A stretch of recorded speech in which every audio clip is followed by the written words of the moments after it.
Huwag kang gumagawa ng eksena rito, Elena. Cindy is coming with us dahil kailangan ko siya para sa mga meeting sa Maldives. Business is business, kaya please, huwag mong peeralin ang pagiging selosa mo sa unang araw pa lang ng ating honeymoon. Ang mga salitang iyon mula kay Ricardo ay parang isang malamig na buhos ng tubig sa gitna ng nag-aapoy na kagalakan sa loob ng Ninoy Aquino International Airport. Naniga si Elena sa kanyang kinatatayuan habang ang paligid na puno ng mga taong nagmamadali ay tila naging isang malabong anino. Hawak-hawak niya sa kanyang nanginginig na kamay ang isang maliit na kwaderno, isang travel journal na puyat niyang ginawa nitong mga nakaraang gabi. Doon sa bawat pahina, nakasulat ang bawat detalye ng kanilang pangarap na bakasyon, bawat paboritong pagkain ni Ricardo na gusto niyang ipatikim dito, at ang mga petsa ng kanilang mga mahahalagang anibersaryo na nais ning ipagdiwang sa ilalim ng mga bituin ng Maldives. Suot ni Elena ang puting sedang bestido na pinili mismo ng kanyang biyenan na si Doña Aurora. Sinabihan siya nito na kailangang magmukha siyang perpektong asawa ng isang tagapagmana ng korporasyon. Ngunit sa harap niya, nakatayo si Cindy, ang sekretarya ni Ricardo, na hindi lamang nakasuot ng mas maikling bersyon ng kanyang bestido, kundi may hawak din na maletang katulad ng sa kanya. Ang masakit, ang suot nitong kwintas ay ang perlas na matagal nang ipinangako ni Ricardo na ibibigay sa kanya sa araw ng kanilang unang anibersaryo bilang mag-asawa. Tila tumigil ang pag-ikot ng mundo ni Elena. Ang ingay ng mga anunsyo ng pag-alis ng eroplano ay naging isang nakatutuling ugong sa kanyang pandinig. Nararamdaman niya ang unti-unting panunuyo ng kanyang lalamunan at ang bigat ng bawat hininga na tila may nakabara na matalim na bubog. Ang kanyang puso, na kanina lamang ay punong-puno ng pag-asa, ay parang isang kristal na banga na dahan-dahang nagkakalamat hanggang sa maging pino at maliliit na piraso. Hindi niya magawang sumigaw. Ang sakit na nararamdaman niya ay walang tinig. Ito ay isang tahimik na pagkaguho ng kanyang buong pagkatao. Napatingin siya kay Ricardo, ang lalaking nanumpa sa harap ng dambana, na puprotektahan siya at mamahalin habang buhay. Ngunit sa mga sandaling ito, ang mga matang dati ay puno ng init ay tila naging 2 piraso ng yelo na walang pakialam sa kanyang pagdurusa. Nakita ni Elena ang pagdampi ng kamay ni Cindy sa braso ni Ricardo. Isang mapang-uyam na haplos na tila sumasampal sa kanyang dangal bilang asawa.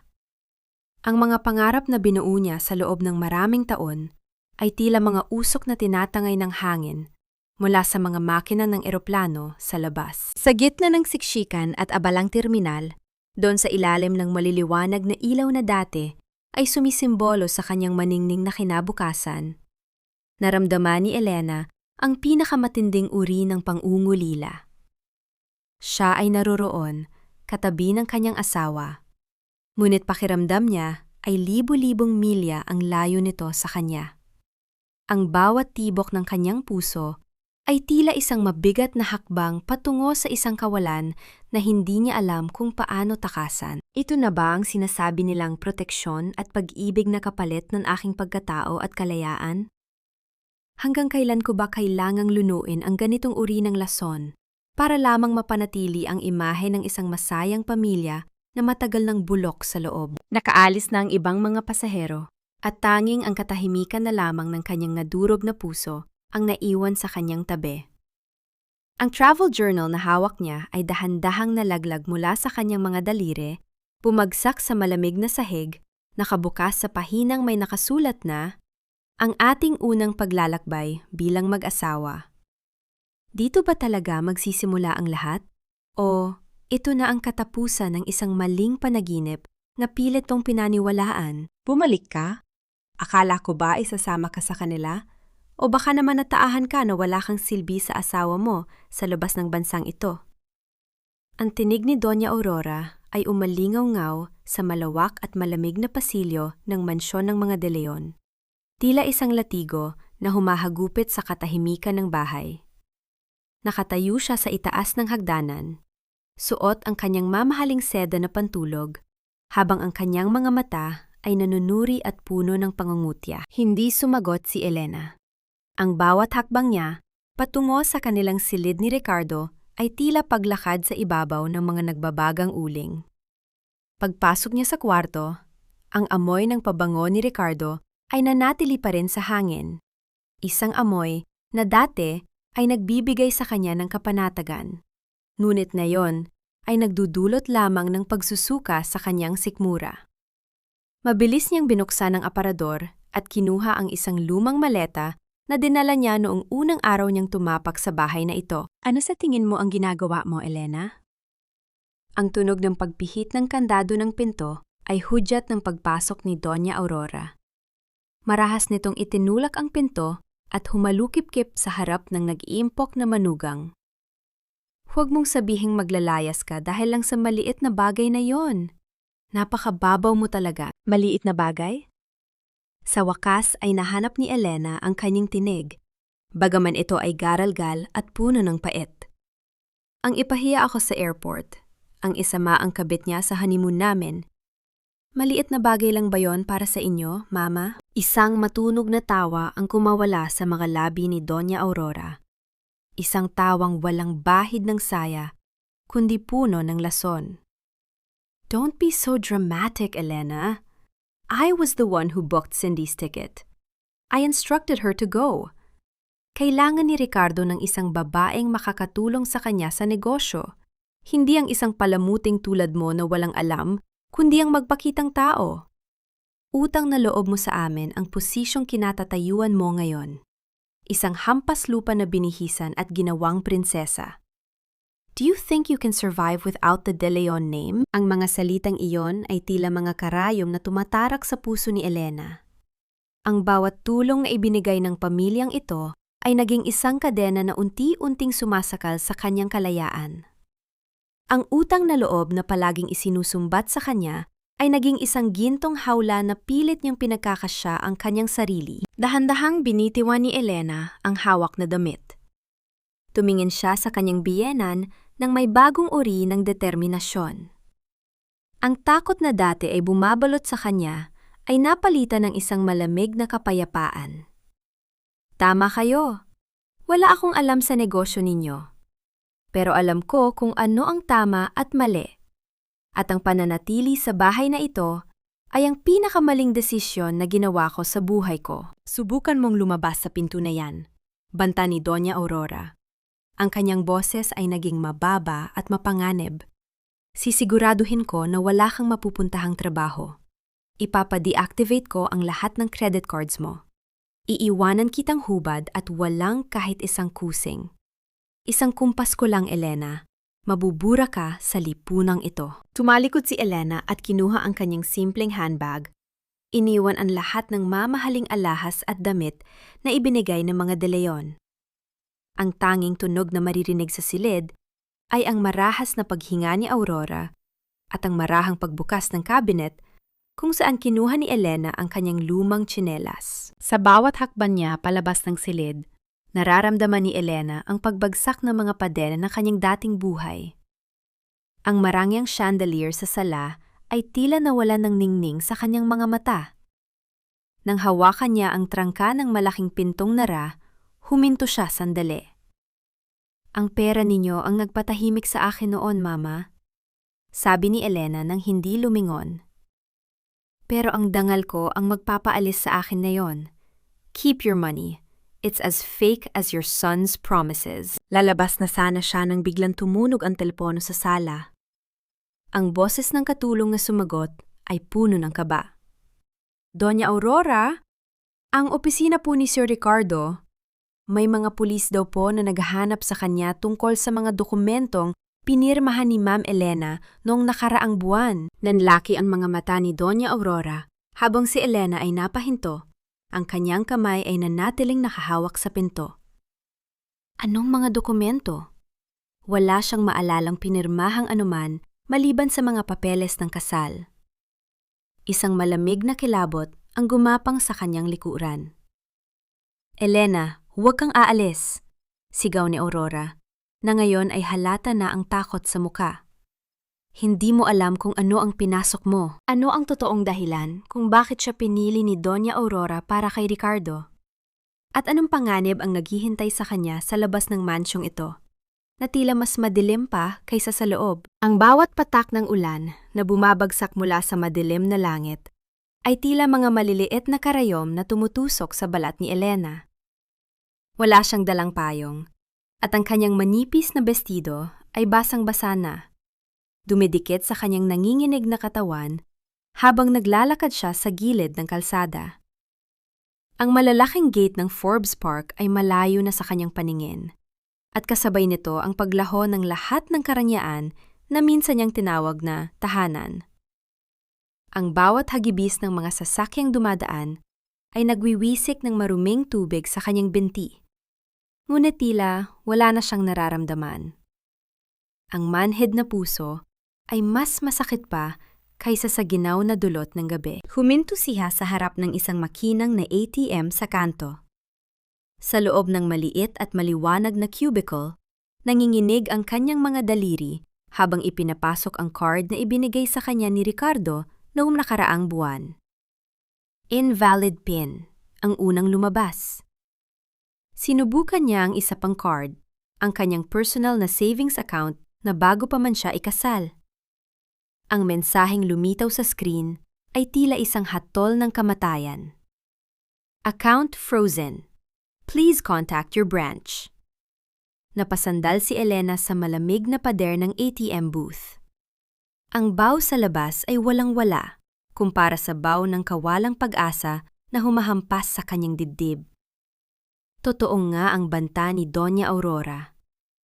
Sa isang kumpas lang ng kamay nito, binura nito ang kanyang kakayahang mabuhay sa mundo ng mga mayayaman. Bit-bit ang kanyang maliit na bag at ang natitirang barya sa kanyang bulsa. Sumakay siya sa isang maingay na jeepney patungo sa kabilang dako ng lungsod. Sa lugar kung saan ang mga ilaw ay hindi na kasing liwanag ng sa Makati. Ang amoy ng usok, basang basura at pritong isda ay sumalubong sa kanya nang bumaba siya sa isang makipot na eskinita sa Tondo. Dito nakatira si Tia Merly, ang kapatid ng kanyang namayapang ina na matagal nang hindi kinikilala ng mga De Leon dahil sa pagiging labandera nito. Elena? Diyos ko, anong nangyari sa'yo, anak? Ang boses ni Tia Merly ay puno ng gulat nang buksan nito ang pintong gawa sa pinagtagpi-tagping plywood. Hindi na nakapagsalita si Elena. Humagulhol siya sa balikat ng matanda. Ang kanyang mga luha ay humalo sa tubig ulan na tumutulo mula sa kanyang buhok. Sa loob ng maliit na silid na amoy, gaas at lumang kahoy, pinatuyo ni Tia Merly ang kanyang katawan at binihisan siya ng maluwag na duster. Walang aircon, tanging ang tunog lamang ng isang lumang bentilador na umiingit sa bawat pag-ikot nito ang sumasaliw sa kanilang katahimikan. Inihapag ni Tia Merly ang isang mangkok ng mainit na lugaw sa harap niya. Walang manok, tanging kaunting luya at patis lang ang nagbibigay ng lasa rito. Sa unang subo ni Elena, naramdaman niya ang alat ng sarili niyang mga luha na pumatak sa mangkok. Ito ang pinakasimpleng pagkain na natikman niya sa loob ng maraming taon. Ngunit ito rin ang unang pagkain na hindi nagdulot ng pagkabulag sa kanyang lalamunan. Ang lalambot ng mga kamay mo, Elena. Parang hindi pambahay, sabi ni Tia Merly habang hinahaplos ang kamay ng dalaga. Ngunit ang mga kamay na ito ang gagamitin mo para bumangon ulit. Huwag kang mag-alala. Hanggat may lugaw ako, may pagkain ka. Nang subukan ni Elena na matulog sa ibabaw ng manipis na banig, narinig niya ang kaluskos ng mga daga sa bubungan at ang malayo, ngunit tuloy-tuloy na tunog ng mga videoke mula sa kapitbahay. Napatingin siya sa maliit na bintanang may rehas na kalawangin. Sa labas, sa kabila ng kalsada, isang lalaking nakasuot ng itim na jacket ang nakatayo sa ilalim ng poste ng ilaw. Tila naghihintay, tila nagmamasid. Sino ang lalaking yun? At bakit pakiramdam ni Elena ay kahit sa gitna ng kahirapang ito, ay hindi pa rin siya tuluyang nakakatakas sa mga mata ng mga De Leon? Mula sa pagkabigla sa pagkawala ng yaman, patungo sa pagtanggap ng tulong mula sa taong dati niyang kinalimutan.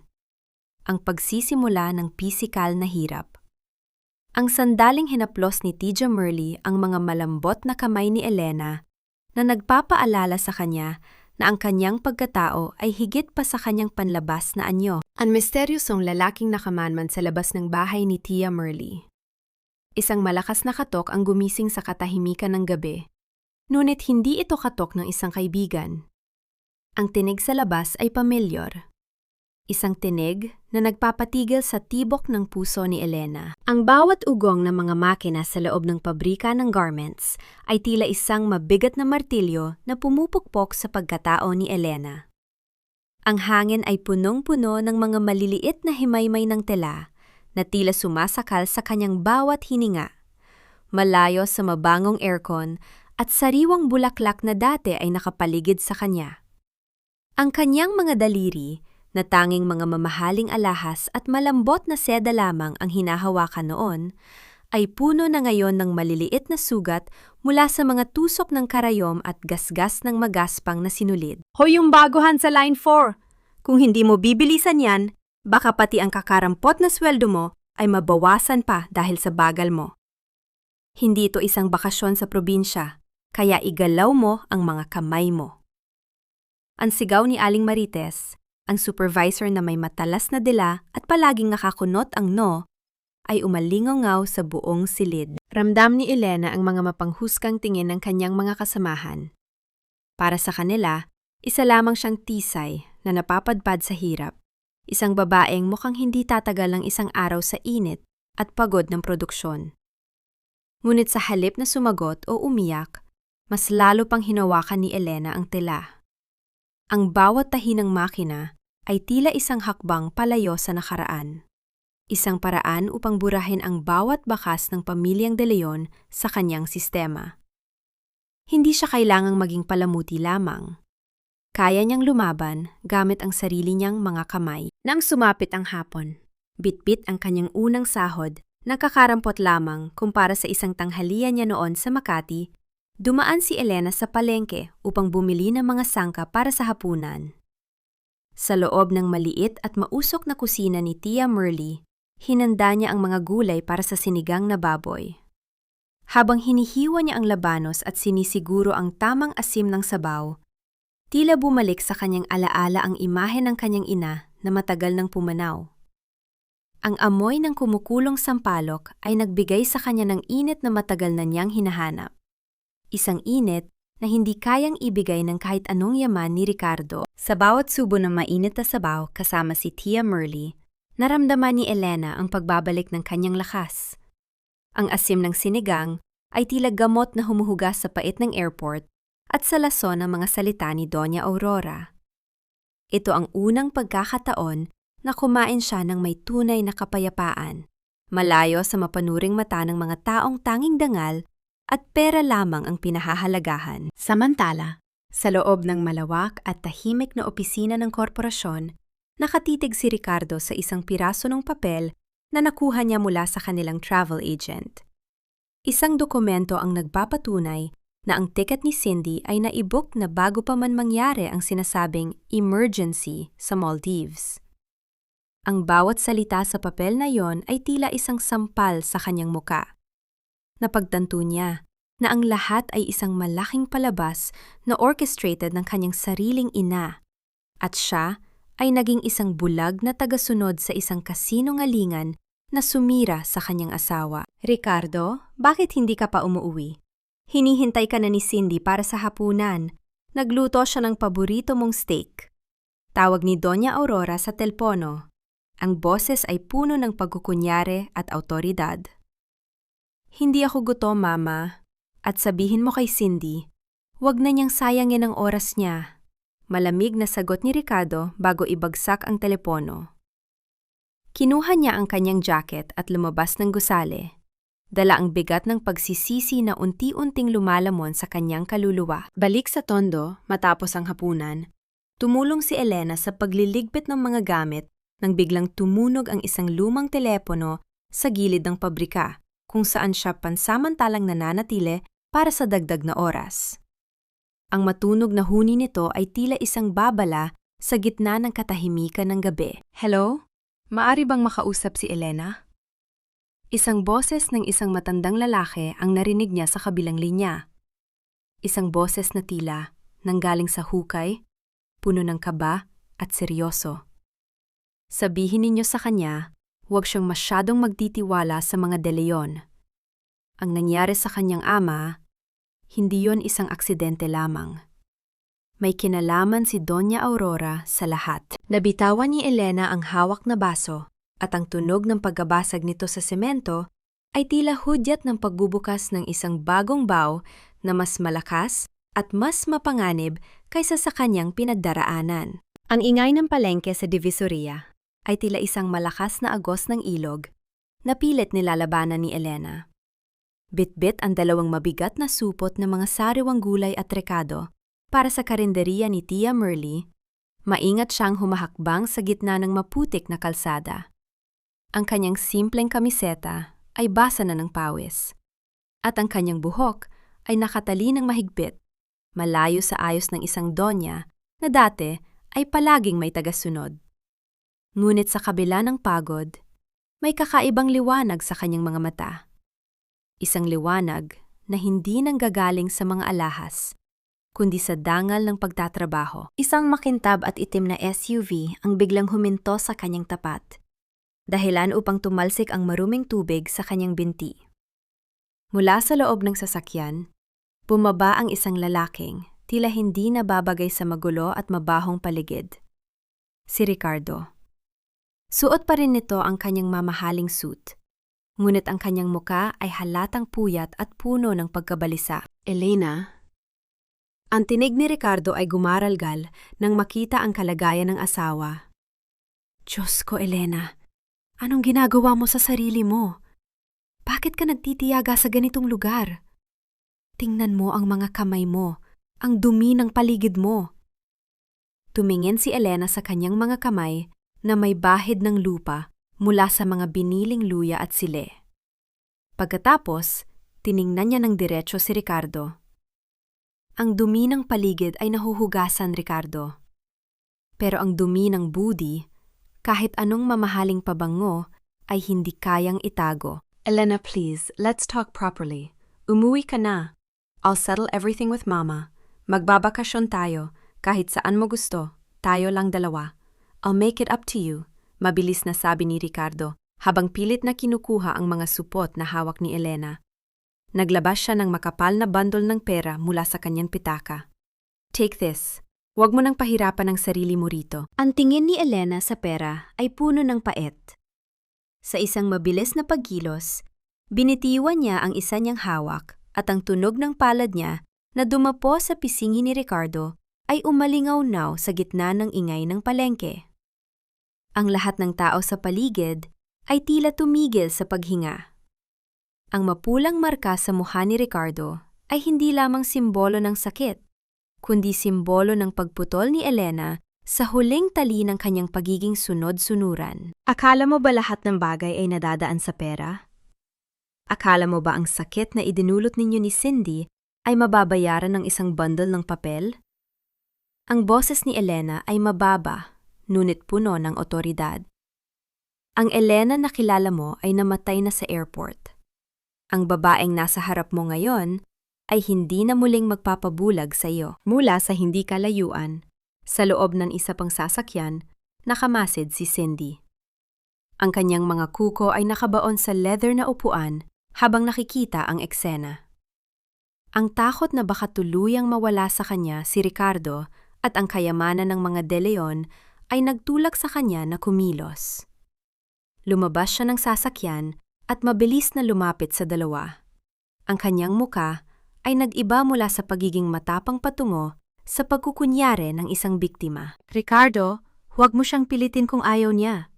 Sigaw ni Cindy habang humahawak sa braso ni Ricardo, tila pinoprotektahan ito mula kay Elena.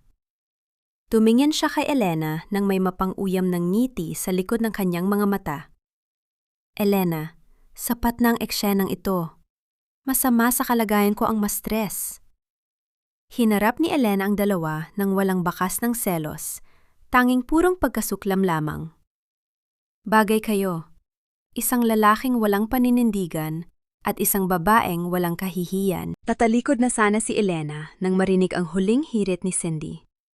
Isang lason na alam nitong tatapos sa anumang pag-asang magkaayos pa ang mag-asawa. Ricardo, let's go. Isipin mo na lang ang kapakanan ng anak natin. Ayaw kong lumaking walang ama ang baby na dinadala ko. Napatigil si Elena. Ang mundo ay tila muling gumuho sa ilalim ng kanyang mga paa. Ang bawat salita ni Cindy ay tila mga paa ko na ibinabaon sa kanyang puso. Tumingin siya kay Ricardo, naghihintay ng pagtanggi. Ngunit ang pananahimik at pagyuko ng ulo nito ay sapat na sagot para sa kanya. Dahan-dahang pinulot ni Elena ang nahulog niyang supot ng gulay. Ang kanyang mga balikat ay nanginginig, hindi dahil sa takot, kundi dahil sa matinding pagkamuhi sa sarili, dahil minahal niya ang lalaking ito. Congratulations! Bulong ni Elena. Ang kanyang tinig ay tila nanggagaling sa ilalim ng lupa. Ngayon, wala na kayong kailangang ikahiya. Perpekto na ang pamilyang binuo ninyo sa ibabaw ng bangkay ng aking danggal. Habang naglalakad palayo si Elena sa gitna ng putik, ang anino ni Ricardo at Cindy ay unti-unting lumiliit sa kanyang paningin. Ngunit sa bawat hakbang, may isang tanong na gumugulo sa kanyang isipan. Totoo ba ang sinasabi ni Cindy? O ito ay isa na namang bitag na inihanda ni Doña Aurora para tuluyan siyang burahin sa buhay ng kanilang pamilya? Ang matinding galit at pagtayo para sa sarili ni Elena na nauwi sa panibagong sugat ng balita tungkol sa pagbubuntis ni Cindy. Ang sandaling tinalikuran ni Elena ang bundle ng pera ni Ricardo sa gitna ng putikan na nagpapatunay na ang kanyang prinsipyo ay hindi mabibili. Ang katotohanan sa likod ng pagbubuntis ni Cindy, ito ba ay plano ni Doña Aurora o sariling diskarte ni Cindy? Isang misteryosong figura ang kumuha ng litrato ng kanilang paghaharap mula sa malayo. Sa kabilang linya ng telepono, narinig ang boses ni Doña Aurora. Siguraduhin mong magmumukhang si Elena ang nanggugulo sa amin. I want her gone. Permanently. Ang anak na binanggit ni Cindy ay magiging pangunahing mitsa ng gulo sa susunod na kabanata. Ang bawat hakbang ni Elena pabalik sa maliit na silid ni Tia Merly ay tila paghakbang sa isang masukal na kakahuyan ng kawalang katiyakan. Ang balita tungkol sa pagbubuntis ni Cindy ay tila isang lason na dahan-dahang gumagapang sa kanyang mga ugat, pinapatay ang huling hibla ng pag-asa na baka ang lahat ng ito ay isang masamang panaginip lamang. Sa bawat pagpikit ng kanyang mga mata, nakikita niya ang mukha ni Ricardo. Ang mukhang dati ay tinitingnan niya ng may buong pagtitiwala, ngunit ngayon ay nagdudulot na lamang ng matinding hapdi. Sa loob ng mansyon ng mga De Leon, ang kapaligiran ay punong-puno ng pekeng selebrasyon. Kailangan nating paghandaan ng kasal, Ricardo. Hindi pwedeng ipanganak ang bata ng walang maayos na apelido. Ang tinig ni Doña Aurora ay parang musika sa pandinig ni Cindy. Habang ang huli ay nakasandal sa malambot na sofa, hinihimas ang kanyang tiyan na wala pa namang bakas ng buhay. Mama, hindi pa kami hiwalay ni Elena sa batas. Mahinang sagot ni Ricardo, habang nakatingin sa labas ng bintana, tila hinahanap ang anino ng asawang kanyang tinalikuran. At kailan pa naging hadlang ang batas sa gusto ko, anak? Si Elena ang umalis. Siya ang sumuko. Sa mata ng lahat, siya ang nagpabaya sa kanyang tungkulin. Sabi ni Doña Aurora habang iniabot kay Cindy ang isang baso ng gatas. Ang mga mata ni Aurora ay nakatitig sa kanyang anak, puno ng manipulasyon. Isipin mo ang dangal ng pamilya. Isipin mo ang batang ito. Sa kabilang panig ng lungsod, nakaupo si Elena sa harap ng isang maliit na mesa. Sa harap niya ay ang kanyang marriage certificate. Isang piraso ng papel na dati ay simbolo ng kanyang kaligayahan, ngunit ngayon ay tila isang kontrata ng kanyang pagkaalipin. Hinawakan niya ang isang panulat. Ang kanyang kamay ay nanginginig, ngunit ang kanyang paningin ay malinaw. Sigurado ka na ba rito, Elena? Tanong ni Tija Merly, habang inilalapag ang isang baso ng tubig sa tabi niya. Mabigat ang kalaban mo, anak. Ang pera ng mga De Leon ay kayang baluktutin ang katotohanan. Hindi pera ang labanan na ito, Tija. Dangal, sagot ni Elena.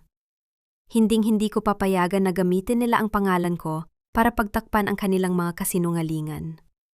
Kung gusto ni Ricardo na maging ama, gawin niya iyon nang wala ako. Dahan-dahang isinulat ni Elena ang kanyang pangalan sa ilalim ng dokumentong humihingi ng annulment of marriage. Ang bawat hagod ng tinta sa papel ay tila pagpunit sa kanyang sariling puso.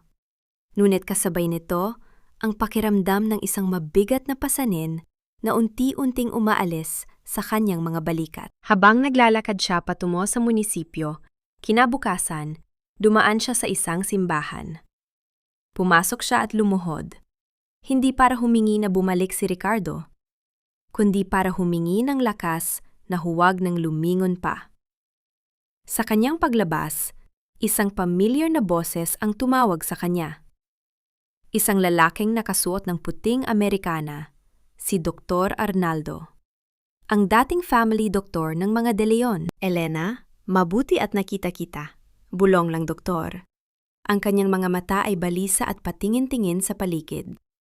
May kailangan kang malaman tungkol sa mga medical records na ipinapagawa ni Doña Aurora. May mga bagay na hindi tugma, lalo na sa kalagayan ni Cindy. Bago pa man makapagsalita si Elena, isang itim na sasakyan ang huminto sa kanilang tapat. Mabilis na naglakad palayo ang doktor na tila takot sa kanyang sariling anino. Naiwan si Elena na nakatayo sa gitna ng sikat ng araw, hawak ang mga papeles ng paghihiwalay sa isang kamay at ang isang bagong misteryo sa kabilang banda.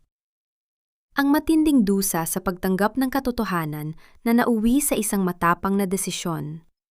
Ang pagbangon mula sa pagiging biktima patungo sa pagiging palaban. Bago isumite ang mga papeles, hinubad ni Elena ang kanyang manipis na belo na itinago niya mula sa kasal at ibinigay ito sa isang batang babaeng na mamalimos sa labas ng simbahan.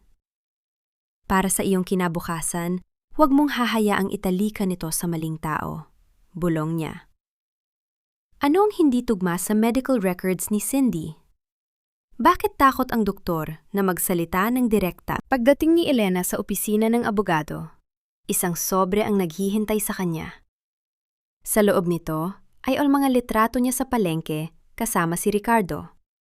Ngunit ang pagkakaanggulo ay tila siya ang nananakit kay Ricardo. Sa ibaba ng litrato ay may nakasulat, "Bawiin mo ang kaso o sisiguraduhin naming mabubulok ka sa kulungan."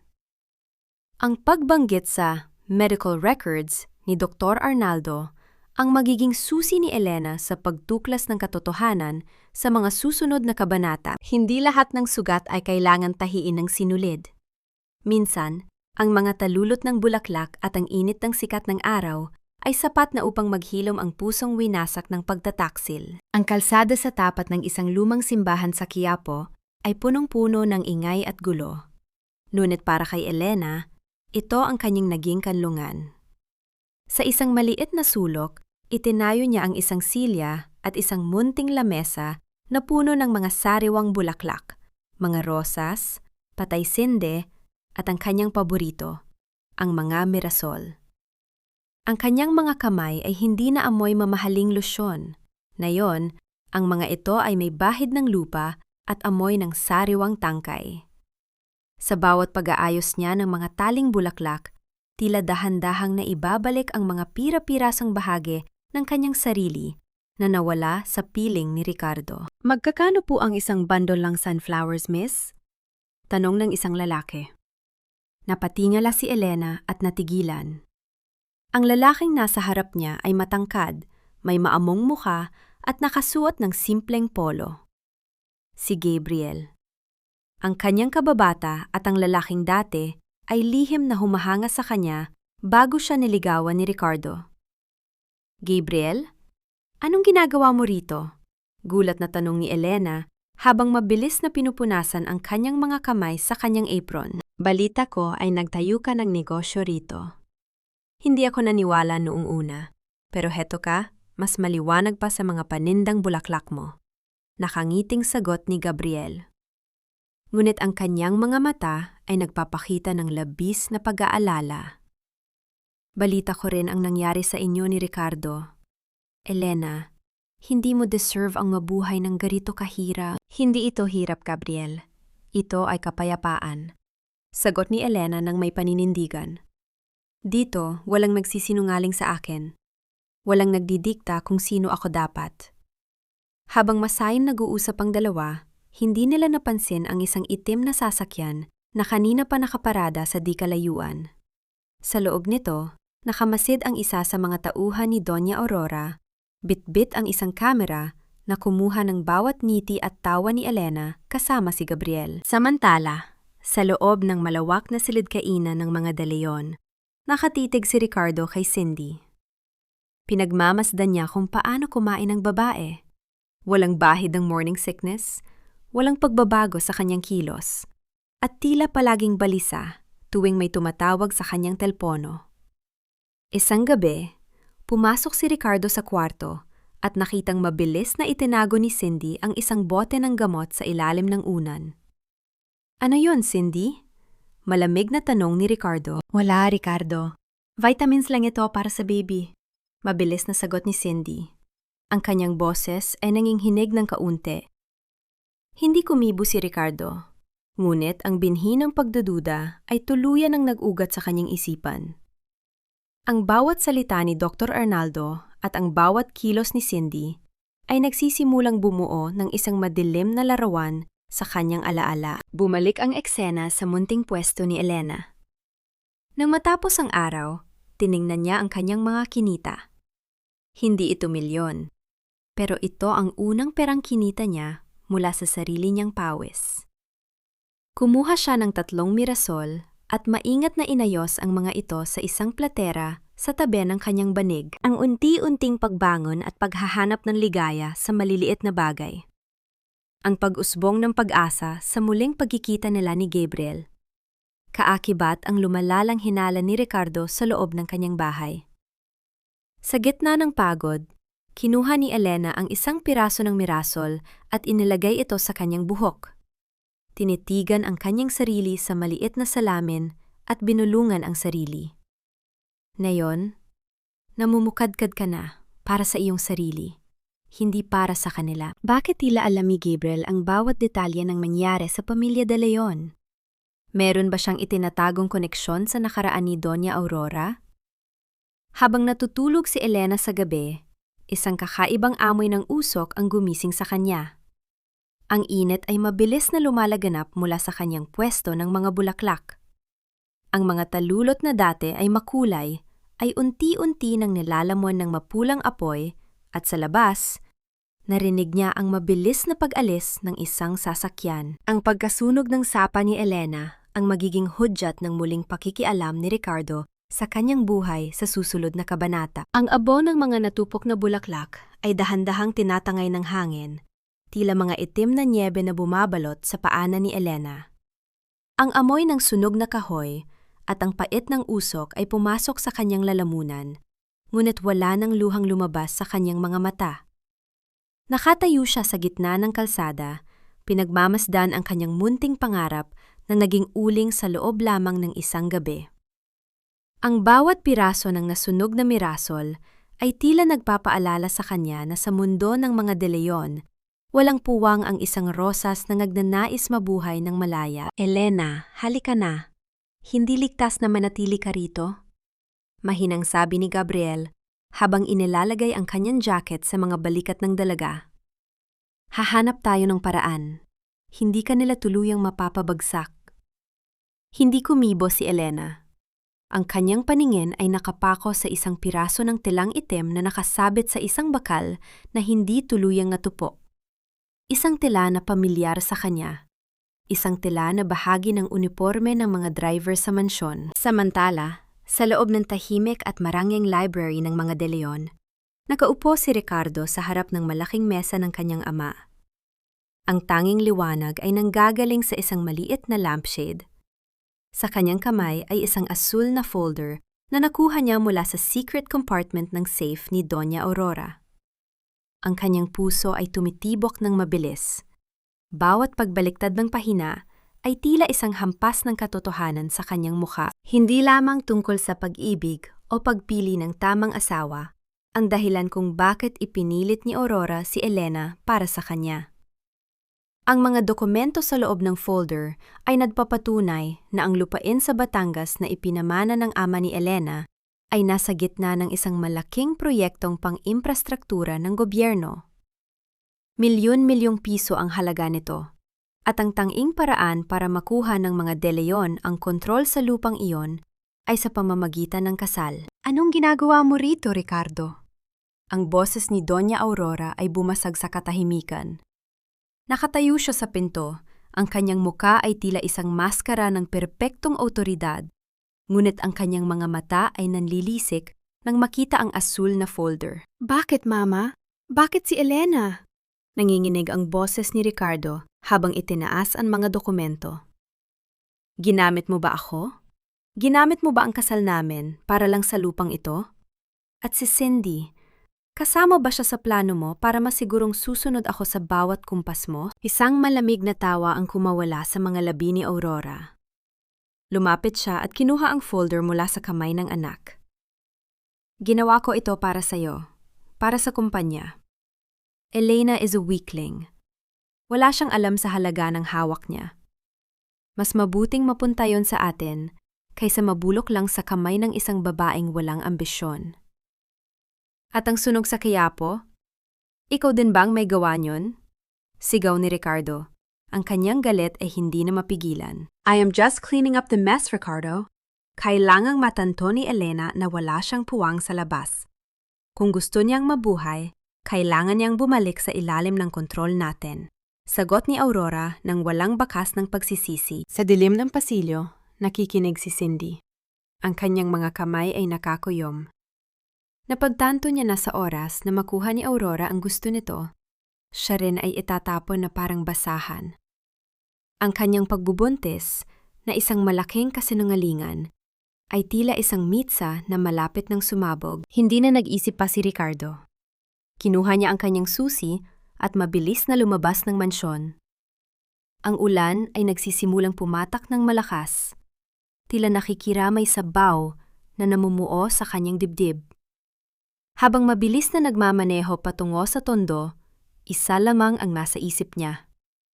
Ang mukha ni Elena na punong-puno ng dignidad sa gitna ng lahat ng kanyang pananakit. Ang matinding sakit ng pagtataksil ng sariling ina at ang pagising ni Ricardo mula sa isang mahabang pagkabulag.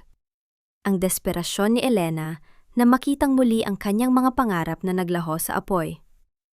Sa gitna ng abo, pinulot ni Elena ang isang piraso ng nasunog na talulot at dahan-dahan itong inilagay sa kanyang palad, hinipan ito patungo sa hangin bilang simbolo ng kanyang huling paalam sa kanyang kahinaan. Sino ang tunay na nagmamay-ari ng mga dokumentong naguugnay sa ama ni Elena at sa pamilya De Leon? May mas malalim pa bang krimen na naganap sa nakaraan? Narating ni Ricardo ang bahay ni Tija Merly, ngunit ang tanging sumalubong sa kanya ay ang isang bakanteng lote at ang mga labi ng sunog. Wala si Elena. Sa ilalim ng poste ng ilaw, isang sulat ang nakadikit sa pinto. Huwag mo na kaming hanapin. Wala nang natira sa amin kaysa sa galit. Ang aso na folder ang magiging sandata ni Ricardo para bawiin ang tiwala ni Elena sa susunod na kabanata. Umuwi ka na, Ricardo. Wala ka ng asawang babalikan dito. Dahil ang babaeng pinakasalan mo, pinatay mo na sa airport pa lang. Huwag mong dungisan ang tapat ng bahay na ito ng mga pekeng luha mo. Ang boses ni Elena mula sa loob ng maliit na silid ay malamig pa sa hanging dala ng baw. Sa labas, ang ulan ay tila walang katapusang bumubuhos. Nagiging putik ang tuyong lupa sa eskinita ng tondo. Si Ricardo, ang dating makapangyarihang tagapagmana na laging malinis at maayos ang suot, ay nakaluhod na yon sa gitna ng baha. Ang kanyang mamahaling suit ay basang-basa at may bahid ng dumi. Ang kanyang buhok ay nakadikit sa kanyang noo at ang kanyang mga mata ay namumula. Hindi lamang dahil sa ulan, kundi dahil sa hapdi ng pagsisisi. Hawak ni Ricardo ang asul na folder na naglalaman ng katotohanan tungkol sa lupain ni Elena at ang mga panlilinlang ng kanyang ina. Ngunit ano pa ang halaga ng mga papel na ito kung ang pader na itinayo ni Elena sa pagitan nila ay mas matibay pa sa anumang gusaling na ipatayo ng kanyang kumpanya? "Elena, please! Pakinggan mo ako!" sigaw ni Ricardo. Ang kanyang boses ay pumipiyok sa gitna ng dagundong ng kulog. "Alam ko na ang lahat. Alam ko nang ginamit tayo ni Mama. Patawarin mo ako dahil naging bulag ako. Handa akong iwanan ang lahat. Ang yaman, ang kumpanya, basta bumalik ka lang." Biglang bumukas ang pinto, ngunit hindi si Elena ang lumabas. Si Tia Merly, hawak ang isang timba ng pinanghugasang tubig, ay marahas na isinalin ito sa paanan ni Ricardo. "Ang ingay mo, lalaki. Akala mo ba sa pagluhod mo sa ulan ay mabubura mo ang lahat ng hirap na dinanas ng pamangkin ko?" Singhali Tia Merly. Ang kanyang mga kamay ay nakapamaywang habang nanlilisik ang mga mata. "Noong wala siyang makain, nasaan ka? Nung sinunog ang pwesto niya, nasaan ka? Nandoon ka sa mansyon mo, kasama ang kabit mo at ang nanay mong tila ahas. Ngayon ka magmamakaawa? Lumayas ka rito bago ko ipatawag ang mga tanod?" "Tia Merly, kailangan ko lang siyang makausap," pagsusumamo ni Ricardo. "Huwag mo akong Tia Merly. Hindi tayo magkamag-anak." Bulyaw ng matanda bago malakas na isara ang pinto na lumika ng isang mabigat na tunog na yumanig sa marupok na dingding. Sa loob ng silid, nakasandal si Elena sa likuran ng pinto. Ang kanyang mga kamay ay nakatakip sa kanyang bibig upang pigilin ang anumang hitbi na gustong kumawala. Nararamdaman niya ang bawat salita ni Ricardo na tumatagos sa kahoy. Tila bawat pagsusumamo nito ay isang talim na humihiwa sa kanyang puso. Nais niyang maniwala. Nais niyang buksan ang pinto at yakapin ang lalaking minahal niya ng buong buhay. Ngunit ang alaala ni Cindy at ang malamig na boses ni Doña Aurora ay tila mga tanikala na pumipigil sa kanya. Hinaplos ni Elena ang ibabaw ng pinto. Nararamdaman niya ang bawat paghampas ng kamay ni Ricardo sa labas, ang bawat pagtawag nito sa kanyang pangalan, hanggang sa maging paos na ito. Ang sakit ay tila isang malaking bato na nakadagan sa kanyang dibdib. Pinahihirapan siyang huminga. "Patawad, Ricardo!" bulong ni Elena sa hangin. Ang kanyang mga luha ay tuloy-tuloy na dumadaloy at tumatulo sa sahig na semento. Ngunit ang pag-ibig na walang tiwala ay tila isang bahay na gawa sa buhangin. Isang ihip lang ng hangin, guguho at guguho rin. Lumipas ang mga oras. Ang malakas na ulan ay naging tila ambon na lamang, ngunit ang ginaw ng gabi ay mas lalong tumindi. Sa labas, unti-unting nawawala ang lakas ng mga tawag ni Ricardo. Ang kanyang mga kamay na nakasandal sa pinto ay dahan-dahang namamanhid. Ang init ng kanyang lagnat ay nagsisimulang lumamon sa kanyang malay. Nabalik lamang ang diwa ni Elena nang marinig niya ang isang mabigat na tunog mula sa labas. Isang tunog ng isang katawang bumagsak sa putikan. Mabilis niyang binuksan ang pinto. Doon, sa ilalim ng malamig at madilim na langit, nakita niya si Ricardo na nakasubsob sa puti, walang malay, at nanginginig sa tinde ng lagnat. Ang asul na folder ay nakakalat sa tabi nito. Ang mga pahina ay basang-basa at tila mga labi ng isang wasak na pangarap. Ang matinding galit at paninindigan ni Elena na hinaluan ng awa at takot nang makitang nag-collapse si Ricardo. Ang kasiyahan ng mga tagapakinig sa pagsermon ni Tia Merly. Ang sandaling nakasandal si Elena sa pinto, nararamdaman ang bawat paghampas ng kamay ni Ricardo, simbolo ng paglalaban ng kanyang isip at puso. Ano ang nakasulat sa mga pahina ng asul na folder na hindi pa nababasa ni Elena? Habang sinusubukan ni Elena na itayo si Ricardo, isang sasakyan ng mga pulis ang huminto sa dulo ng eskinita. Lumabas ang isang abogado na kilalang tauhan ni Doña Aurora. Bit-bit ang isang warrant of arrest. "Elena de Leon, isinasakdal ka sa kasong kidnapping at serious illegal detention laban kay Ricardo De Leon. Huwag ninyo siyang saktan! May lagnat siya! Kailangan niya ng doktor! Tulungan ninyo siya! Ang boses ni Elena ay halos mapaos sa pagsigaw, habang kinalakalad siya ng 2 pulis palayo sa walang malay na katawan ni Ricardo. Ang malamig na bakal ng posas ay gumapos sa kanyang mga pulso, tila isang tanda ng kawalan ng katarungan sa mundong pinatatakbo ng pera at kapangyarihan.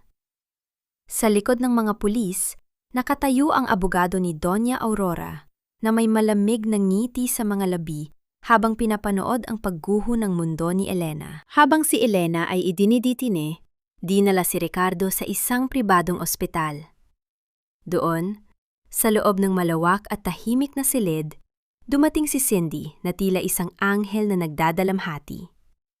Suot ang isang malapad na itim na salamin upang itago ang kanyang mga mata na walang bakas ng luha. Humarap siya sa mga kamera ng media na naghihintay sa labas. Napakasakit para sa akin na makitang ganito ang ama ng anak ko, hikbi ni Cindy, habang dahan-dahang hinahaplos ang kanyang tiyan sa harap ng mga reporter. Hindi ko akalain na aabot sa pandidukot ang gagawin ni Elena dahil lamang sa selos. Sana ay isipin niya ang batang dinadala ko. Ngunit sa sandaling sumara ang pinto ng silid at silang 2 na lamang ni Doña Aurora ang naiwan, nagbago ang anyo ni Cindy.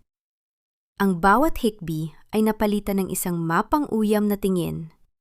Tumayo siya ng tuwid at kinuha ang kanyang telponyo mula sa handbag. Siguraduhin mong hindi makakalabas ng kulungan ang babaeng yon. Bulong ni Cindy sa kabilang linya. Ang kanyang boses ay tila isang ahas na naglalabas ng lason. At ang doktor? Bayaran mo siya ng doble. Kailangan kong manatiling buntis hanggat hindi ko nakukuha ang pirma ni Ricardo sa mga bagong papeles ng kumpanya. Hindi na mamalaya ni Cindy, si Elena ay pansamantalang nakalabas dahil sa tulo ni Gabriel na nagpiyansa sa kanya gamit ang lahat ng kanyang naipon. Sa halip na magtago, dumiretso si Elena sa ospital. Alam niyang ito na ang huling pagkakataon upang harapin ang katotohanan. Sa isang madilim na pasilyo malapit sa chapel ng ospital, nakita ni Elena si Cindy na may kausap na isang lalaki. Isang lalaking hindi pamilyar sa pamilya De Leon. Ngunit ang paraan ng paghawak nito sa baywang ni Cindy ay higit pa sa pagkakaibigan. Ang mapagpanggap na anghel ay tumatawa habang binibilang ang mga alahas na kinuha niya mula sa vault ni Doña Aurora. 1 linggo na lang aalis na tayo rito, sabi ni Cindy sa lalaki habang nakasandal sa dibdib nito. Hahayaan ko ang matandang Aurora na mabulok kasama ang kanyang anak. Sa oras na makuha ko ang pera, wala na silang mapapala sa akin. Nanigas si Elena sa kanyang kinatatayuan. Ang galit na kanina ay tila isang maliit na baga ay naging isang naglalagablab na apoy. Hindi na niya napigilan ang kanyang sarili. Lumabas siya mula sa anino at hinarap ang dalawa. Napakagaling mong artista, Cindy. Ang boses ni Elena ay tila isang haton na bumasag sa kanilang pagsasabuatan. Ang akala ko ay si Doña Aurora lang ang demonyo sa bahay na yon, pero mukhang nakahanap siya ng katapat sa iyo. Gulat na napalingon si Cindy. Ang kanyang muka ay namutla, ngunit mabilis ding bumalik ang kanyang pagiging matapang. Sino ang maniniwala sa iyo, Elena? Isang kriminal? Isang kidnapper?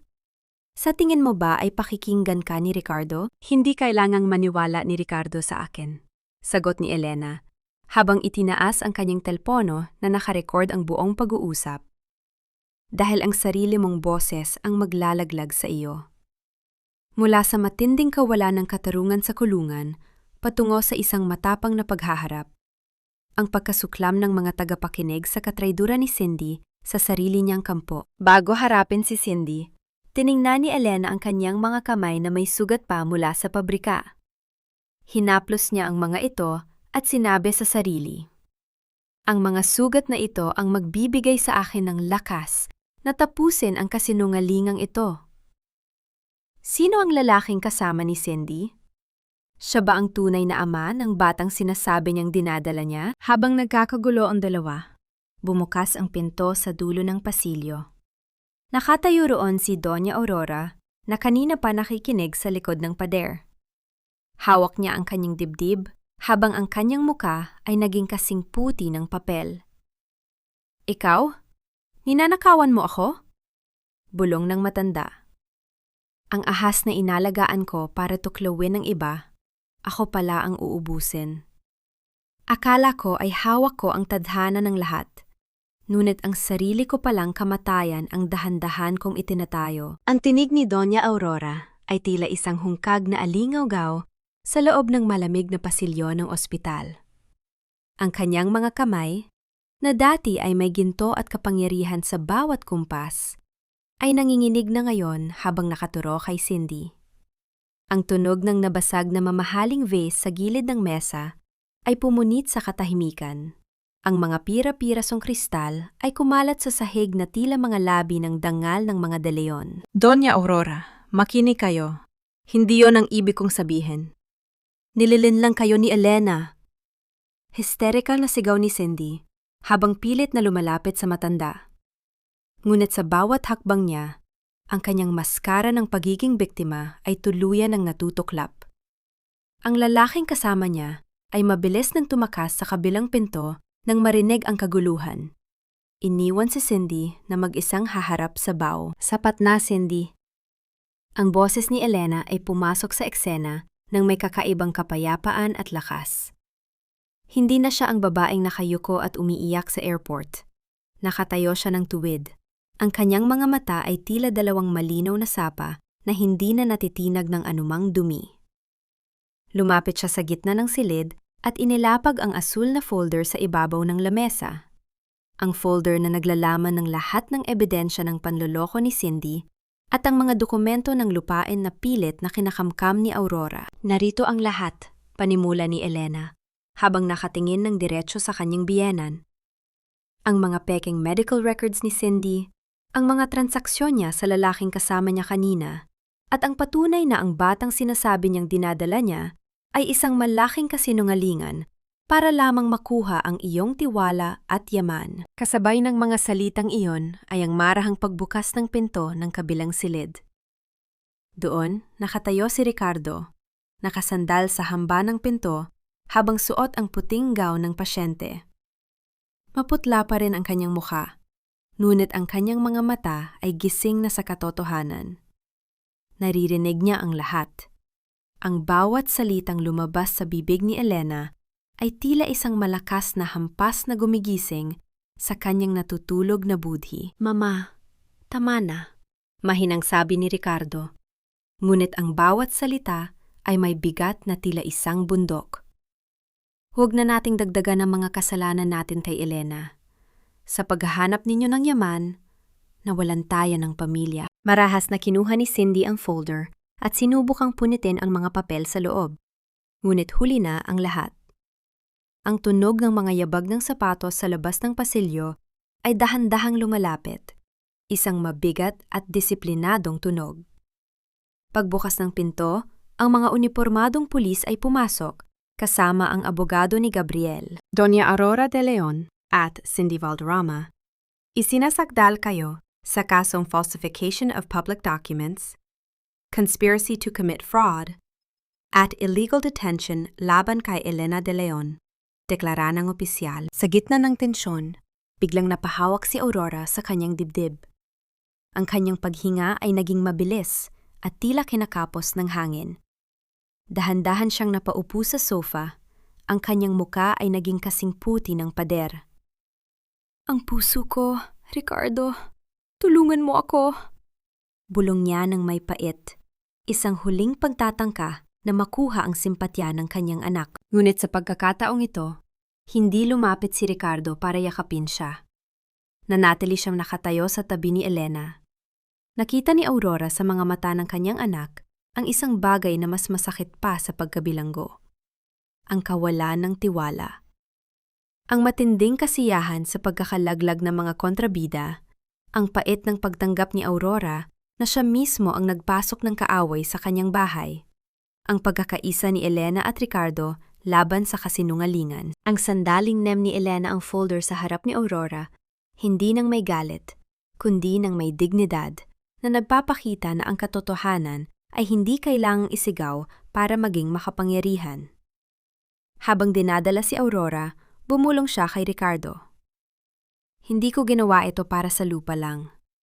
Ginawa ko ito dahil ayaw kong malaman ni Elena ang ginawa ng tatay niya sa pamilya natin. Anong lihim ang itinatago tungkol sa ama ni Elena? Habang isinasakay si Cindy sa sasakyan ng pulis, lumingon siya kay Elena at tumawa ng nakakatakot. Akala mo ba't tapos na ang lahat? May isang tao pang darating, Elena. Ang taong hindi mo inaasang buhay pa.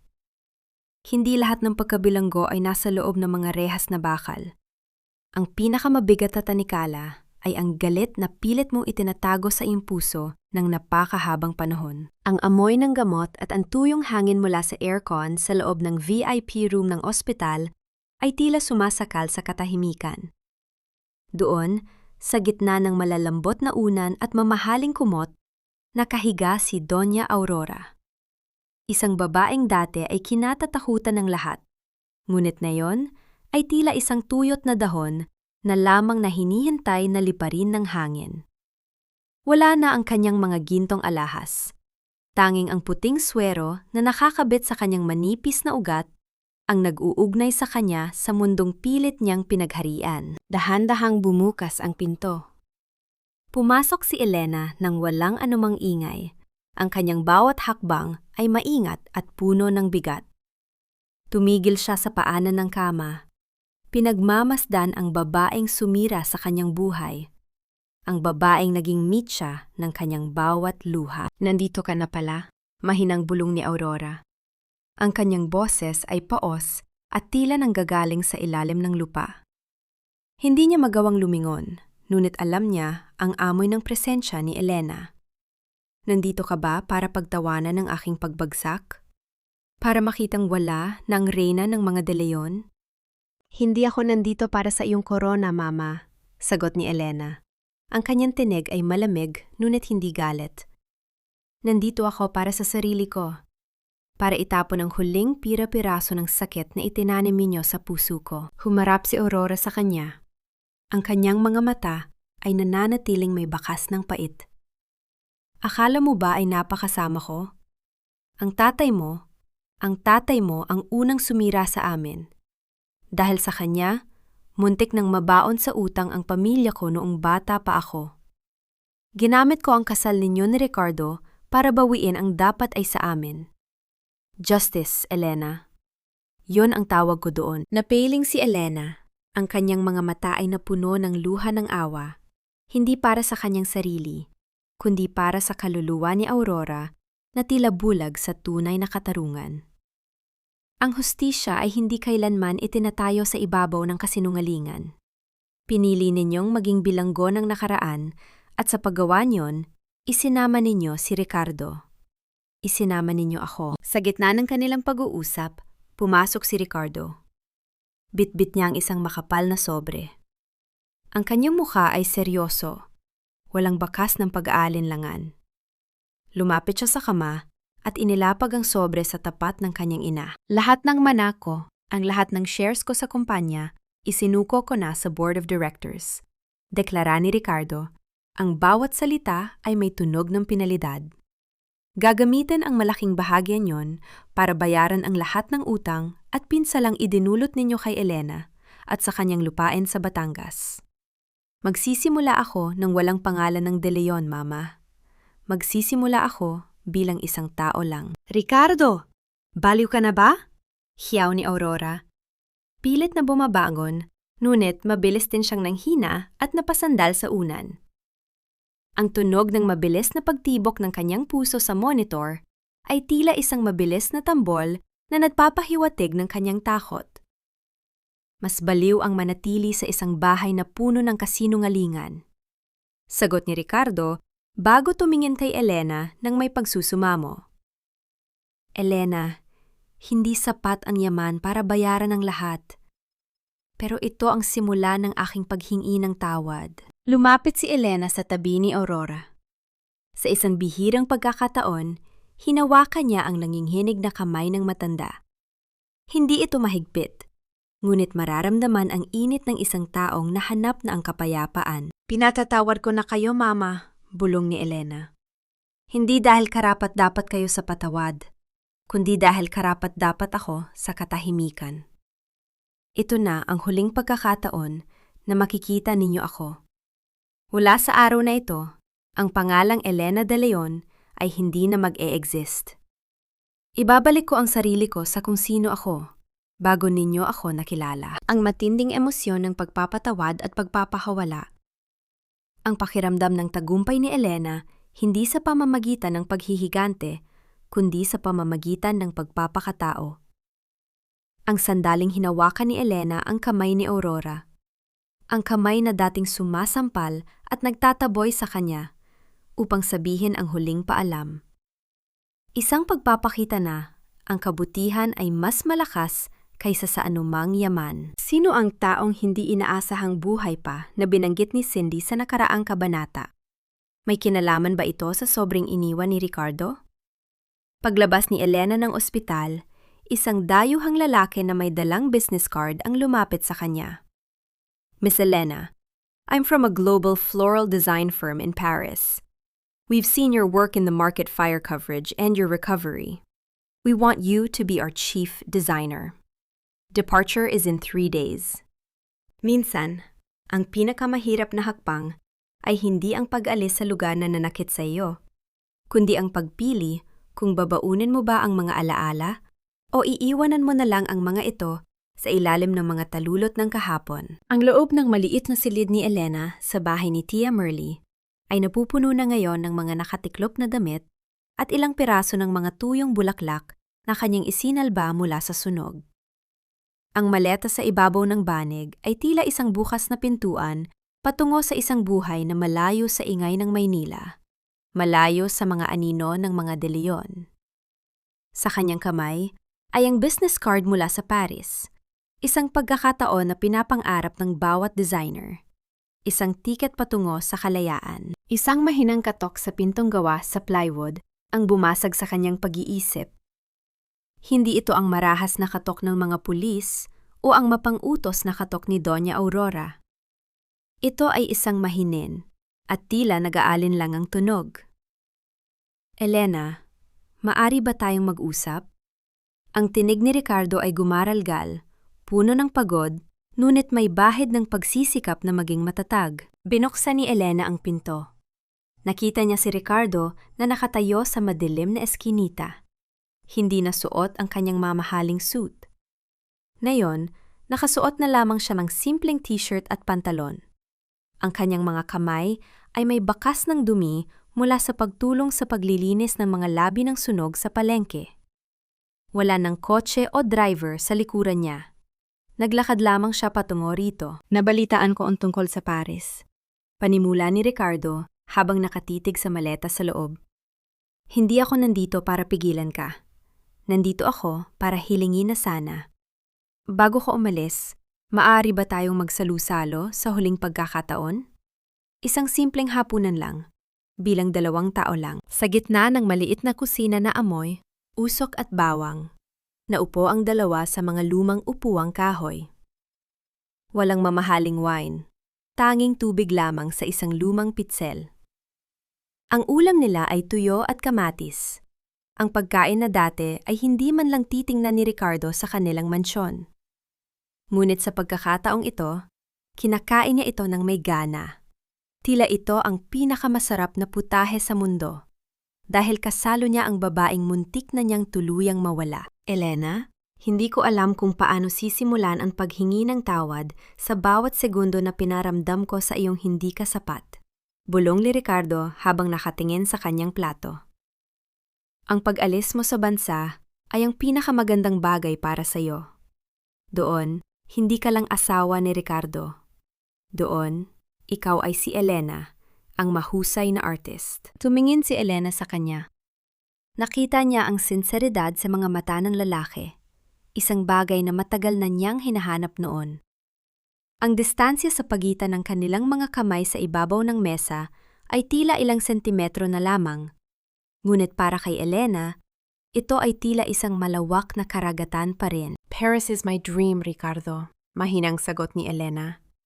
Pero higit sa pangarap, ito ang paraan ko para mahanap ang sarili ko na nawala sa bahay ninyo. Salamat sa hapunang ito. Ito ang huling alaala na gusto kong dalhin. Nabalot sila ng isang malalim na katahimikan.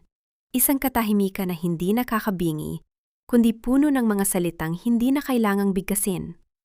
Ang bawat sulyap at bawat buntong hininga ay tila isang pamamaalam sa kanilang magulong nakaraan. Ngunit ang kapayapaang yon ay biglang naputol. Ang amoy ng gasul at ang kakaibang init mula sa kabilang bahay, ang suumay ni Tia Merly kung saan natutulog ang mga manggagawa, ay mabilis na lumaganap.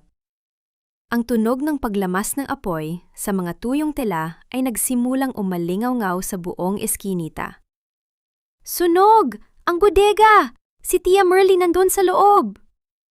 Sigaw ng isang kapitbahay mula sa labas. Mabilis na tumayo si Elena. Ang takot ay agad na lumingon sa kanyang mukha. Tia Merly, ang mga manggagawa! Ang lumbay ng pamamaalam at ang tamis-pait na hapunan na biglang napalitan ng matinding kaba at panganib. Ang sandaling pinagsaluhan nila ang tuyo at kamatis, isang pagpapakita na ang pag-ibig ay hindi kailangan ng karangyaan, sapat na ang katapatan sa harap ng isa't isa. Aksidente nga ba ang sunog sa bodega?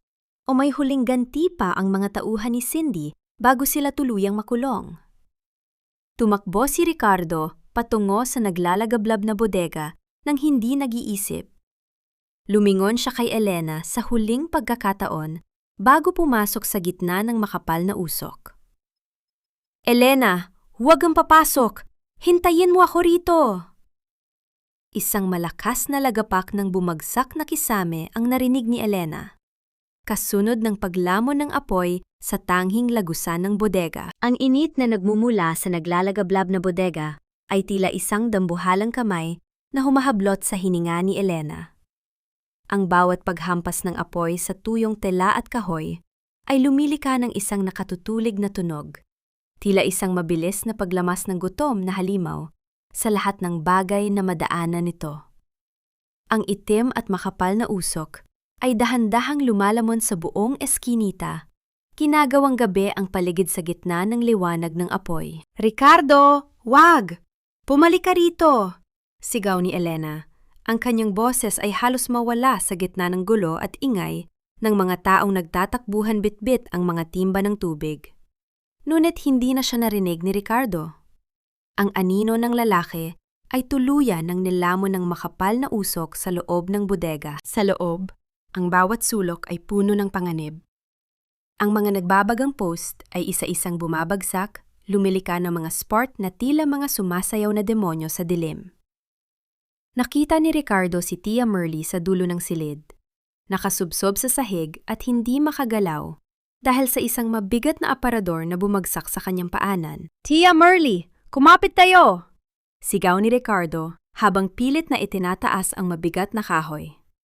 Nararamdaman niya ang hapdi ng init sa kanyang balat. Ang bawat hininga niya ay puno ng abo at lason. Ngunit ang tanging nasa isip niya ay ang mukha ni Elena. Hindi niya hahayaang mawala ang kaisa-isang pamilyang natitira sa babaeng mahal niya.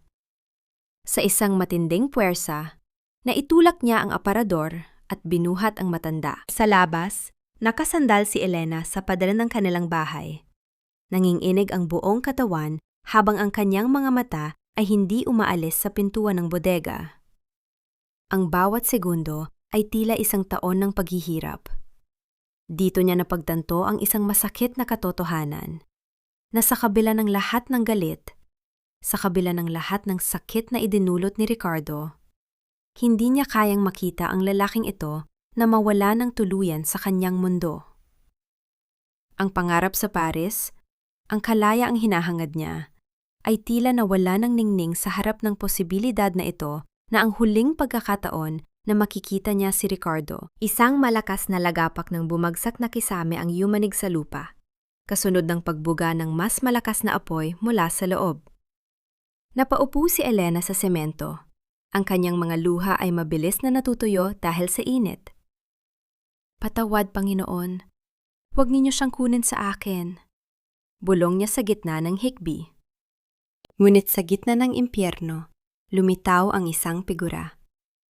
Si Ricardo, duguan, puno ng uling ang muka, at hirap na hirap huminga, ay lumabas bit-bit si Tia Merly. Sa sandaling makatapak sila sa labas, ang buong istruktura ng bodega ay tuluyang gumuho.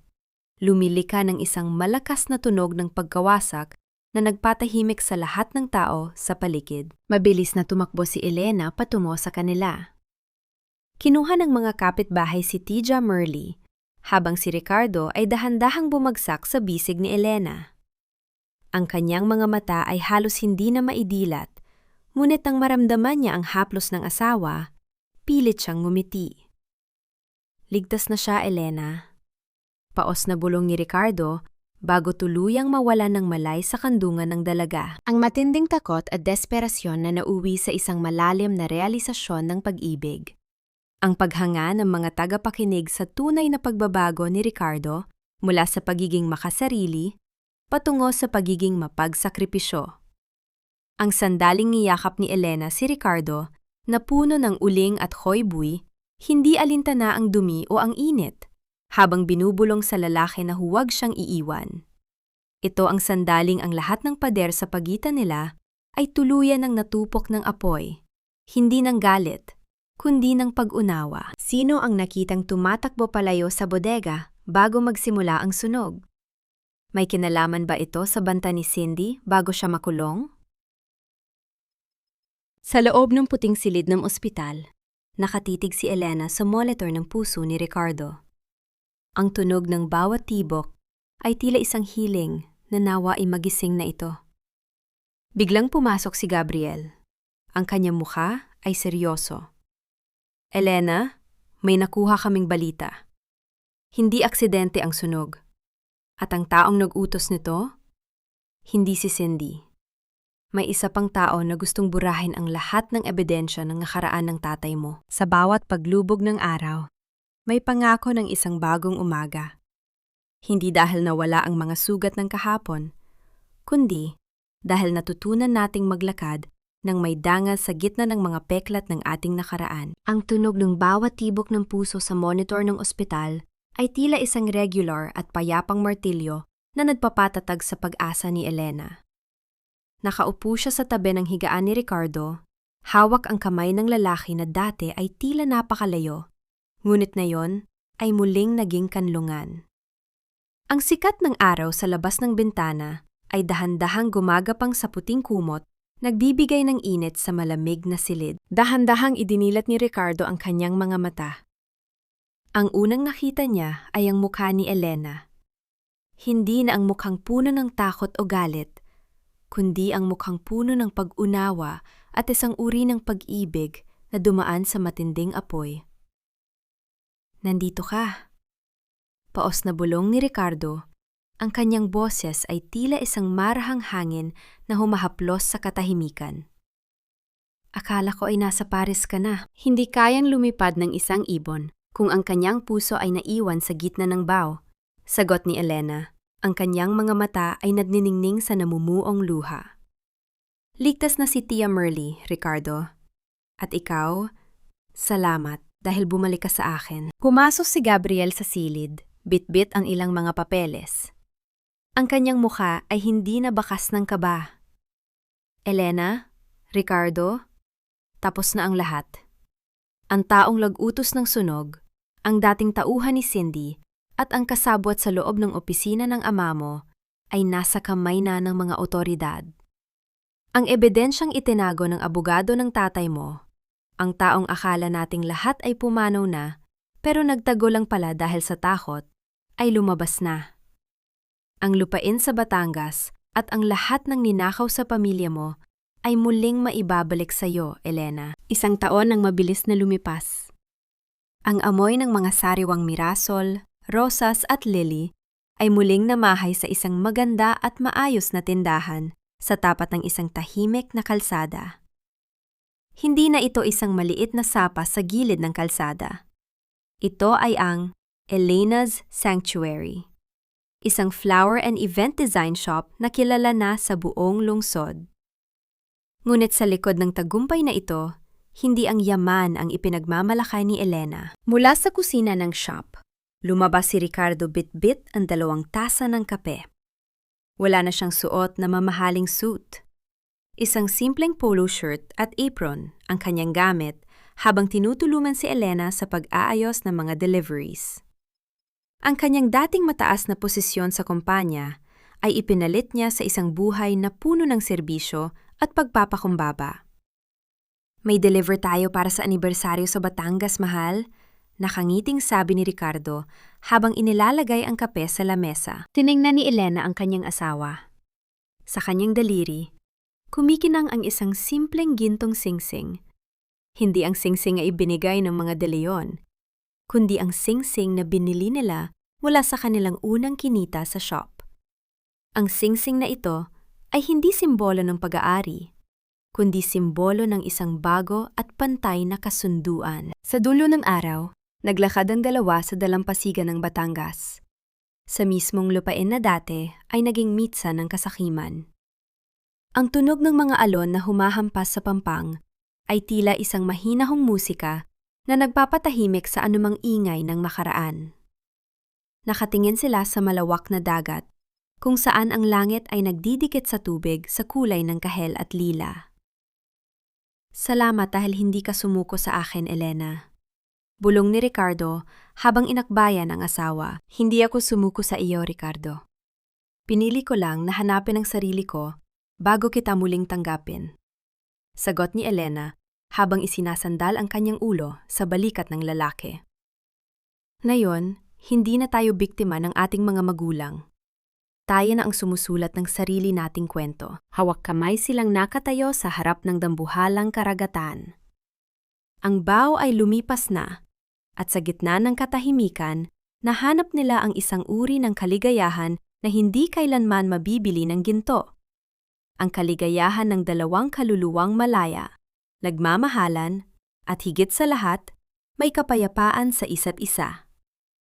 Ang V.O.A. ng Hank Fook, sautot kanyang hising, kamzak mãn nguyện khi công lý được thực thi và tình yêu hồi sinh từ đống tro tàn. Elena đeo lại chiếc nhẫn cưới tự mua, biểu tượng của việc cô không còn là vật trang trí, mà là người làm chủ cuộc đời mình.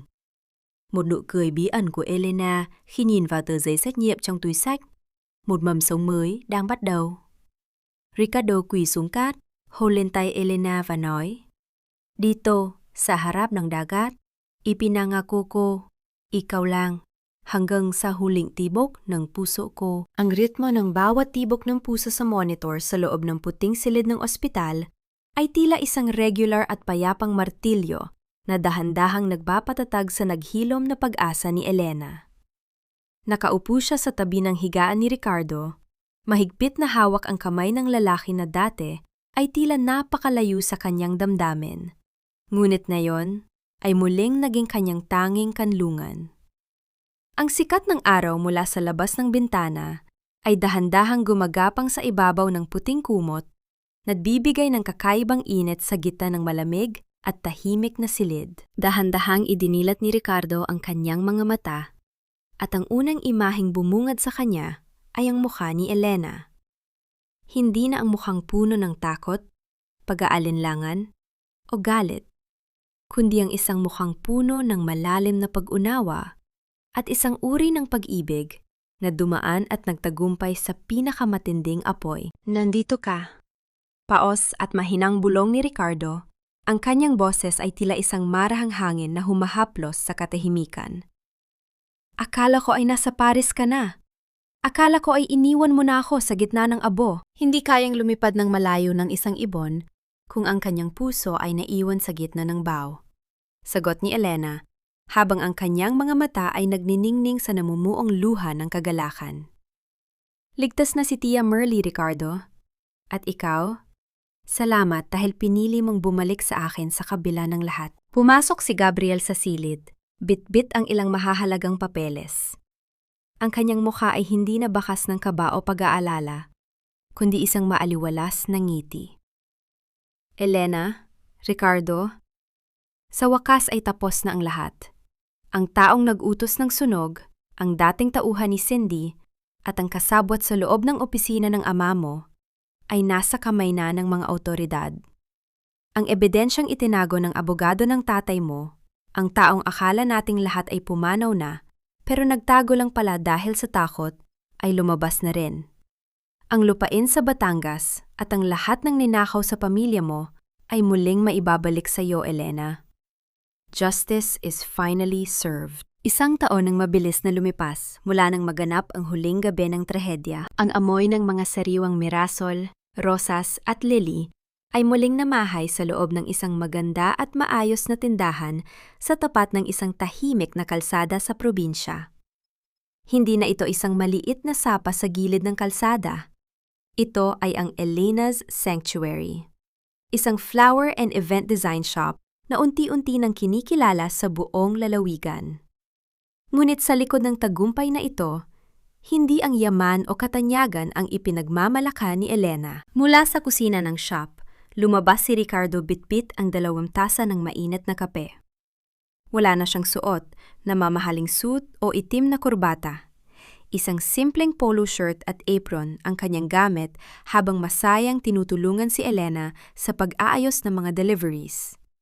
Ang kanyang dating mataas na posisyon sa korporasyon ay buong puso niyang ipinalit sa isang buhay na puno ng serbisyo, pagpapakumbaba at tunay na dedikasyon sa pamilya. Mahal, ready na ang deliveries natin para sa anibersaryo sa Batangas. Nakanita sabi ni Ricardo habang maingat na inilalapag ang kape sa ibabaw ng lamesang kahoy. Tiningnan ni Elena ang kanyang asawa ng may pagmamahal. Sa kanyang daliri, kumikinang ang isang simpleng gintong singsing. Hindi ang singsing na galing sa yaman ng mga De Leon, kundi ang singsing na binili nila mula sa kanilang unang kinita sa sariling pagsisikap sa shop. Ang singsing na ito ay hindi simbolo ng pag-aari o kapangyarihan, kundi simbolo ng isang bago, pantay, at tapat na kasunduan sa pagitan ng 2 kaluluwa. Sa dulo ng araw na iyon, naglakad ang 2 sa dalampasigan ng Batangas. Sa mismong lupain na dati ay naging mitya ng kasakiman at pagtataksil. Ang tunog ng mga alon na mahinahong humahampas sa pampang ay tila isang payapang musika na nagpapatigil sa anumang natitirang ingay ng nakaraan. Nakatingin sila sa malawak na dagat kung saan ang langit ay nagdidikit sa tubig sa kulay ng kahel, lila at ginto. Salamat dahil hindi ka sumuko sa akin, Elena. Salamat dahil tinuruan mo akong maging totoong tao. Bulong ni Ricardo habang dahan-dahang inakbayan ng asawa. Hindi ako sumuko sa iyo, Ricardo. Pinili ko lang na hanapin at buuin ang sarili ko bago kita muling tanggapin ng buo. Sagot ni Elena habang isinasandal ang kanyang ulo sa matatag na balikat ng lalaki. Ngayon, hindi na tayo biktima ng ating mga magulang o ng ating mga pagkakamali. Tayo na ang may akda ng sarili nating kwento. Hawak-kamay silang nakatayo sa harap ng dambuhalang karagatan. Ang baw ay tuluyan ng lumipas at sa gitna ng banal na katahimikan ng kalikasan, nahanap nila ang isang uri ng kaligayahan na hindi kailanman mabibili ng ginto. Ang kaligayahan ng 2 taong malaya. Nagmamahalan, at higit sa lahat, may wagas na kapayapaan sa isa't isa. Isang matamis at misteryosong ngiti ang sumilay sa mga labi ni Elena habang hinahaplos niya ang kanyang tiyan, kung saan may isang bagong buhay na nagsisimulang tumibok. Isang bagong simula na bunga ng tunay na pag-asa. Ang huling pahina ng isang kwento ay hindi laging nangangahulugan ng pagtatapos. Madalas, ito ay ang pagbubukas ng isang pintuan patungo sa isang buhay na hindi na kailangang isigaw sa mundo upang patunayang ito ay totoo. Sa isang maliit na bayan sa Batangas, kung saan ang amoy ng dagat ay humahalimuyak kasabay ng bango ng mga namumukadkad na kape at sariwang mirasol, doon nahanap ni na Elena at Ricardo ang kahulugan ng salitang tahanan. Ang oras ay dahan-dahang lumilipas.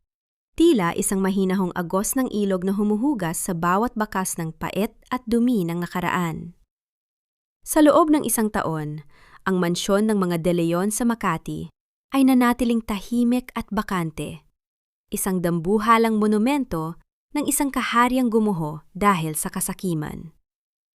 Si Doña Aurora ay nananatili sa isang tahimik na pasilidad para sa mga matatanda, malayo sa kinang ng mga diamante at ingay ng mga board meeting. Sa kanyang pag-iisa, ang tanging kasama niya ay ang mga anino ng kanyang mga maling desisyon. Ang kanyang paghingi ng tawad, bagaman huli na, ay tinanggap ni Elena. Hindi dahil sa obligasyon, kundi dahil ayaw na ni Elena na magdala ng anumang mabigat na bagahe sa kanyang bagong paglalakbay. Si Cindy naman, sa likod ng mga rehas na bakal, ay unti-unting natututunan na ang kagandahan at talino kung gagamitin sa panlilinlang ay nauuwi lamang sa isang madilim at masikip na realidad. Ang kanyang boses, na dati ay puno ng lason at pangungutya, ay wala ng madlang mapapaniwala. Isang hapon, habang ang sikat ng araw ay dahan-dahang nagiging kulay ginto sa pampang, nakaupo sina Elena at Ricardo sa balkonahe ng kanilang simpleng bahay.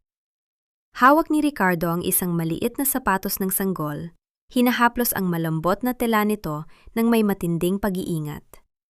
Tumingin siya kay Elena, na ngayon ay may bahagyang umbok na sa kanyang tiyan, isang tunay na mumpis ng buhay na binuo sa ibabaw ng katapatan at pag-ibig, hindi sa manipulasyon. Alam mo, Elena, bulong ni Ricardo habang inilalapit ang kanyang upuan sa asawa.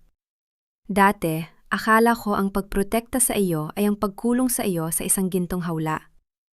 Ngayon ko lang naintindihan na ang tunay na pagmamahal ay ang hayaan kang lumipad at sapat na para sa akin ang maging hangin sa ilalim ng iyong mga pakpak. Ngumiti si Elena, isang ngiting hindi na nagtatago ng anumang lungkot. Natutunan ko rin, Ricardo, na ang dula ng buhay ay hindi tungkol sa kung gaano ka karangya sa paningin ng iba. Ito ay tungkol sa kung gaano ka kapayapa sa loob ng sarili mong puso. Ang pagpapatawad ay hindi nangangahulugang pagbabalik sa dati. Ito ay ang pagpili na lumakad pasulong nang wala ng galit. Hinawakan ni Ricardo ang kamay ni Elena, at sa katahimikan ng dapit hapon, naramdaman nila ang bawat tibok ng puso ng isa't isa. Wala nang kailangang itago. Wala nang kailangang patunayan. Sila ay dalawang tao lamang na natutong bumangon mula sa abo ng pagkakamali upang itayo ang isang pundasyong hindi na kailanman mayayanig ng anumang bao. Ang kwento ng paglaya ng puso ay nagtatapos dito. Hindi sa isang grandyong pagdiriwang, kundi sa isang tahimik na hapunan, sa isang matamis na haplos, at sa isang pangako na ang bawat bukas ay haharapin ng magkasama. Pantay, malaya, at puno ng pag-asa.